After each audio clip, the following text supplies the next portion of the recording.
Acho que o Paulinho da Força está se tremendo com a Lei Magnitsky. 23 de setembro de 2025, a primavera iniciou ontem e parece que tá trazendo ares de mudança. Meu nome é Danilo Visconti. Se você não segue esse canal, por meio dele a gente faz análises políticas, nacional, estadual e municipal.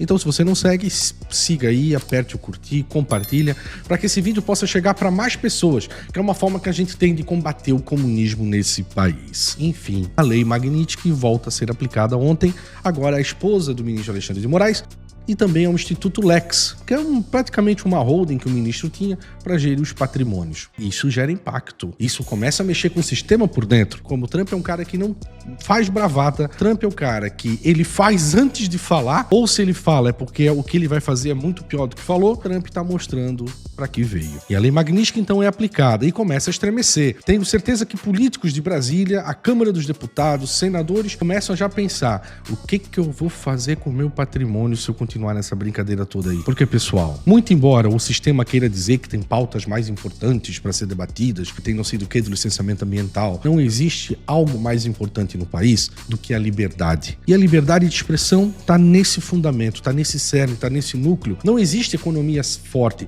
não existe segurança jurídica, não existe uma condução normal de um país, um desenvolvimento, se não houver liberdade de expressão. E no Brasil o que está havendo é pessoas sendo condenadas e perseguidas apenas por falarem, apenas por expor a sua manifestação. Isso é muito, muito, muito sério. E eu vou dizer uma coisa pra você: você não vai achar e não vai cair no conto dessa mídia pilantra que nós temos, essa mídia tradicional, dizendo que a Lei Magnitsky está sendo usada de uma forma totalmente autoritária, de uma forma totalmente aleatória. Não, gente. Os Estados Unidos é a maior potência mundial. Lá é o país com a maior segurança jurídica, a maior segurança econômica. É um país que 200, 300 anos não muda princípios. Então, ao ponto. E pouco importa o presidente da República. Pode ser Trump, pode ser até aquele senil do Biden, pode ser o próprio Obama. Quando o cara assume a presidência dos Estados Unidos, tem princípios americanos que são inegociáveis. E um deles é a liberdade de expressão. Então, com base nisso, os Estados Unidos está reconhecendo o Brasil como um país que cerceia a liberdade de expressão. Isso é muito sério. Então, não é uma questão que envolve apenas Eduardo Bolsonaro, que envolve Paulo Figueiredo, que envolve Jair Bolsonaro, que envolve meia dúzia da direita, que somos nós, não. Isso é muito grave, porque hoje pode atingir o conservadorismo, amanhã pode atingir a esquerda, depois pode atingir o centro, porque quando tu cerceia a liberdade de expressão, tu muda o país da forma que tu queres como ditador. E os Estados Unidos não aceita isso. E é por isso que os Estados Unidos está aplicando a Lei Magnitsky no Brasil. E falando em Lei Magnitsky, claro que ela começa a gerar efeitos dentro do sistema. E um deles é a fala de quem? Paulinho da Força. Esse cara que, claro, nós não podemos confiar, é um cara totalmente vinculado à esquerda, é um cara que teve condenação recente aí,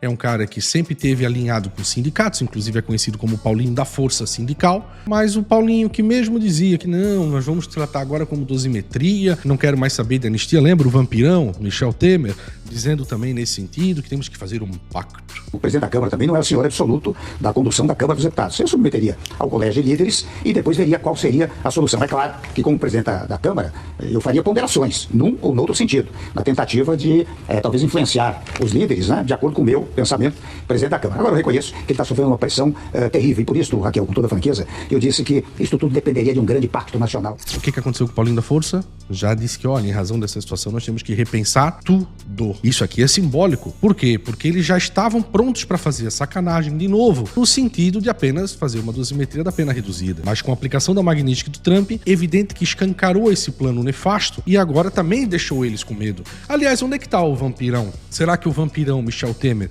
vai vir a público hoje falar em defesa do Paulinho da Força, em defesa desse pacto nacional que nós temos que ter? Não. Vocês podem ter certeza. Michel Temer deve estar assim, ó. Porque ele também tem patrimônio. Ele também tem poderio econômico e ninguém quer perder isso. E como eu falo para vocês, a Lei Magnitsky ela é muito séria, porque ela é praticamente a morte financeira do cidadão. O cidadão não vai poder mais lidar com qualquer banco mundial que tenha operações nos Estados Unidos, e não só banco, empresas, CNPJ. Então assim, ó, praticamente isola a pessoa. É como se colocasse a pessoa numa ilha e tirasse tudo que essa pessoa tem. Essa pessoa vai ter que ficar dependendo de laranjas. Não sei se você me entende. Só que o problema é que quando começa a envolver laranjas, tu perdes o domínio daquilo que é teu. Então ninguém quer passar por isso. E aí começa então todo esse recuo. Ganhamos a guerra? Claro que não ganhamos a guerra, mas nós temos agora, nós, a obrigação de brasileiros, porque o Trump tá fazendo lá a parte dele, não tá? O Trump não tá mostrando pro mundo que no Brasil tá havendo uma perseguição? Agora nós, brasileiros, temos que fazer a nossa parte. Cobre do seu deputado, cobre do seu senador, vai no site da Câmara dos Deputados, acesse lá tem o link do e-mail, tem o número do telefone, manda mensagem, você não votou nele? Ele não se vendeu de conservador? Então agora tá na hora de você dizer pra ele, cidadão, aprova a anistia ampla, geral e restrita, Bolsonaro candidato ano que vem, porque fora isso nós não vamos aceitar. E fora isso, cidadão, não bota mais o pé aqui em casa, porque se botar o pé aqui em casa ano que vem pra pedir voto, nós vamos te dar um chute na bunda. É isso que tem que escancarar lá. E se você tá com medo de fazer isso, manda esse vídeo pra ele. Pode mandar, eu tô dizendo, deputado fulano, quem mandou esse e-mail pro senhor é o ciclano. Se o senhor não votar na anistia ampla, geral e restrita, não adianta o senhor ir lá na casa do ciclano, ano que vem pra pedir voto dele, porque ele vai te dar um chute na bunda. Entendeu? E pronto. É simples assim. Essa é a arma que nós temos ainda. Então vamos aproveitar e utilizar essa arma, tá bom? Esse é o recado que a gente quer dar e vamos em frente, porque eu tenho certeza que essa primavera vai trazer bons ventos pra nós.